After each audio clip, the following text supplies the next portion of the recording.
Welcome back to another build update for my slide-in truck camper. This week I started out with the intent of building the rack on the back of the camper that will hold the generator and the diesel heater, and I kind of mocked things up with a couple of stools about where they'll fit above the tailgate so that I can drive with the tailgate in place. But as I started working around in the back area, it became apparent that I just don't have enough of the structure in place as I really got looking at it, and decided that what I really needed to do is complete the roof section, because a lot of my structure for that back rack will have to come top down, since the mounting points underneath, unless I want to use the doorway, underneath I won't be able to come up because the tailgate will be in the way there. Anyway, I just decided to go ahead and to start out with the roof instead. However, before I could comfortably work on the roof, which would require a bunch of in and out through the camper, I needed to do something about the floor in my camper. I've had a piece of chipboard up in the front section, but this back area where the black tank is, I've just been stepping across on the trusses, and I just think that's going to be a real problem for me. At the same time, I haven't made all of my decisions about how I'm going to do the internals on the black tank. The shower floor needs to indent into the space here beside the entryway there.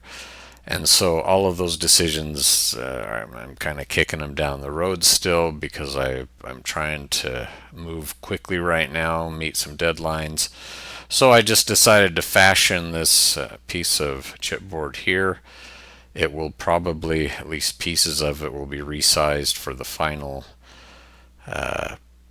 covering there, because that's kind of what I've decided to make the floor out of. I put a reinforcement underneath there. Anyway, I just decided before I could move forward too well, I would have to get this in place. Still flexes a little more than I'd like it to, but it's just temporary, and it's made a huge difference as I've been working to have just a piece of floor there instead of walking like on ladder rungs across the floor there. For my roof section, there's a gradual arch to prevent water buildup. The ceiling, which is 2 inches of insulation beneath the roof part, is what I'm working on right now, the ceiling. I'm creating a template or a pattern here, and I kind of tried a few different things to get there. One option was to get a long piece of rope and draw with a string at the right radius, but that was going to take a lot of space and hassle, so I tried to use a piece of plywood to give me the curve. It didn't work out all that great. The plywood's a little inconsistent, but the method I came up with is, as you see, I trace out the half pattern on one side, flip it, trace the other half pattern, cut halfway through, and then cut all the way through on the arch. And I had to make several of these 2x4 arches. Then I clamped it down and smoothed out the top with a grinder. It worked out well enough, I think. The other part was that I had to finish off the tops of the walls that I'd already put in place. As you can see, I built them tall enough, anticipating that I would have to cut the arch out using a template later. Kind of a painful way to do it, but I had to fit these 1x2s and curve them according to the pattern and fit it along the top there. I used that 1x2 steel to give me a reference. Since it's 2 inches high, it gives me the center point out in the height in the center of where the arch needs to be, while the bottom edge on the sides is just the right place. So anyway, it was a lot of back and forth and getting each 1x2 fit, but it turned out all right for most of it. One thing is that if I had done the entire design in CAD, I would have integrated these walls with the 2x4s that eventually spanned those arches, and there's really no reason structurally to have the 1x2 at the top of the panel and then also a 2x4. Though not having it there would give me nothing to fasten both sides of the panel walls to, that, well, at least not at the 3/4 inch width. Some of this is, when I first started, I wasn't going to make two-sided panels on all of these. One side was going to be enough for me, but I only have so much confidence in the plywood itself, and I get so much more strength when I close in the panels, that I decided that to make full sandwich panels, especially on these floor to ceiling walls, because they're really what are supporting all the weight of the roof and the camper. So I guess if I were to summarize, I would put the 1x2 underneath the 2x4 rather than slapping it onto the side. Another issue was I kind of want to keep the area there where the plywood ceiling was. Clearly form is taking a back seat to function in this build, but I kind of like the not having a bunch of what are they, rafters or beams in that open area there. And so I would like to keep it open as much as I can, and then stylistically, if there is such a thing in this build, I kind of wanted to keep something of the same look throughout. And so anyway, once one of them ended up being slapped on the side of the 2x4 cross beam, I followed that build pattern throughout, as you'll see as things continue to come together here. One issue that I struggled with is that this wall I'm working on here is offset from the wall across the hall, the aisle there from it, and I wasn't quite sure how to. You can see the 1x2 iron square tube doesn't line up. I ended up just making a half 2x4. I think it shows up in a later shot, and just terminate it into the wall that will be the bathroom there. I just didn't know how to do that in a really good way, but just kind of making it work and figuring out what to do as I go along.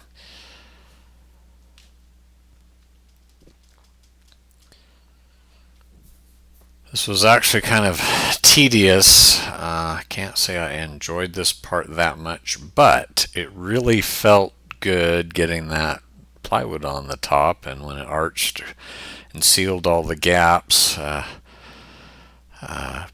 felt like it was coming together, and I kind of like the look of it. It feels a lot like I don't know, a boat interior, a little bit. Part of me wishes I was building a boat, but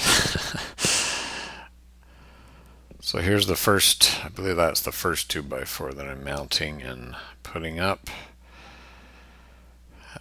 You can definitely see the arch there, and I put screws in from the outside into the wall edges, and once that was anchored in, the structure really hardened up a lot compared to how it had been prior to that time. I closed the garage door temporarily there because it was getting in the way, and it's another foreshadowing of the lighting problems that I'm going to have to work out here. I'm making this video a week later, and I just purchased some work lamps or lights that are battery powered that'll allow me to work inside once everything gets dark, because the ceiling will be going on, not in this video but the following one, and once that's happened, it's going to be dark in there. Don't know if you noticed, but I was able to do some pull-ups there. I was going to do 5 sets of 20, but this schedule I'm on is just a demanding taskmaster. So after debating with myself about just how I wanted to place everything and make it look here, I decided that I would divide this bunk area into 2 sections. About where the stool is, there will be the wall that divides the queen area, and then in the middle where I'm placing that board right there, it will be another removable wall that will allow me to have just a twin mattress. Unfortunately, in all of my bungling around, I didn't get the walls in the right place on one side, and that kind of created a problem for me. However, I decided to I needed something inside of the sandwich panels before I closed them in, and I wanted full wall from the wall on the right there to the wall on the left, because that would give me the greatest strength if I had the continuity through the the panel itself. So anyway, I'm drawing out where to put the supports inside the wall so that I can anchor verticals inside once I've closed in those panels. So my strategy for using this bunk area, since I'm going to be traveling solo at the time, as I said, I'll put a twin mattress in the forward section there, and then where I'm putting the verticals in, that section, which would be large enough to expand the mattress area for a queen, I'm going to have a removable divider that will essentially wall off a small closet area. I'm planning to put hanger bars in it, and that's where I'm going to hang my clothes.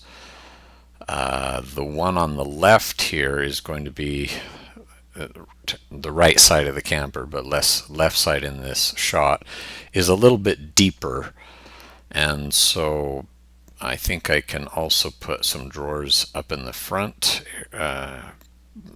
I do plan to put doors on it and keep it, I don't know, a little tidier that way. So getting in and out of the bed, I'll have to climb up and essentially scooch down the aisle to the mattress, which will be at the end there. And anyway, I think that'll work well enough for me.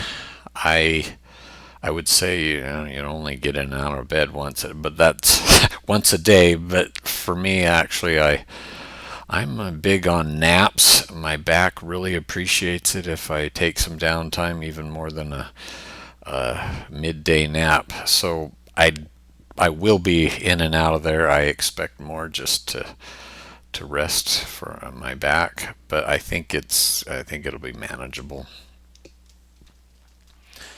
So I need this 1x2 here, not because it's structural, but because I need something for that panel to attach to on the inside corner there.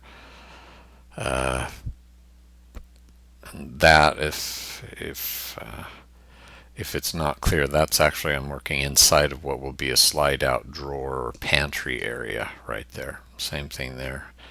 Need to close it off so I have place for the panel to close.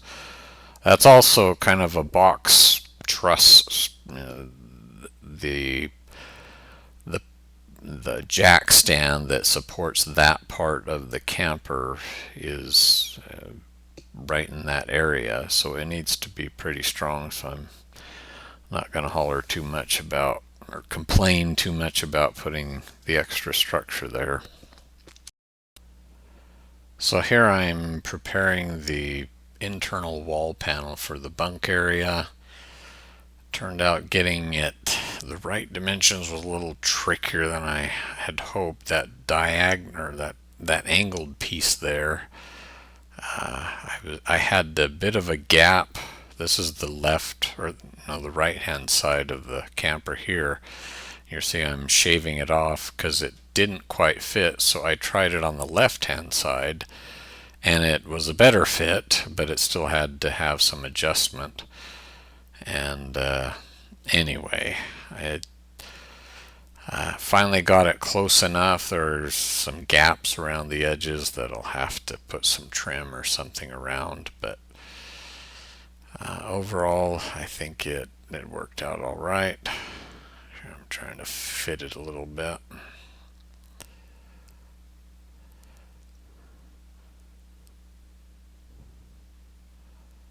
Same on the other side.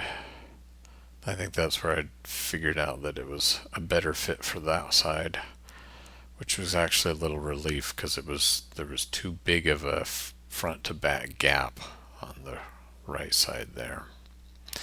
Now I'm marking where I need to put all the staples. Unfortunately, I forgot to do that on the right, or the left hand side, the other side there, and I had to kind of guess once I already had the glue and everything in place. I took measurements and did the best I could. I hope I don't have a bunch of staples that just missed. I think I did okay, but like I said, one of those verticals ended up kind of in the wrong place, and so it I don't know. Sometimes I just get confused and have to fix it later.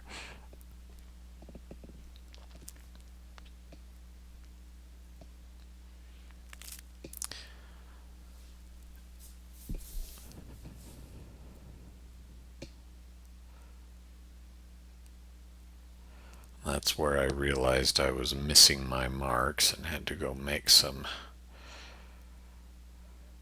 on the fly. So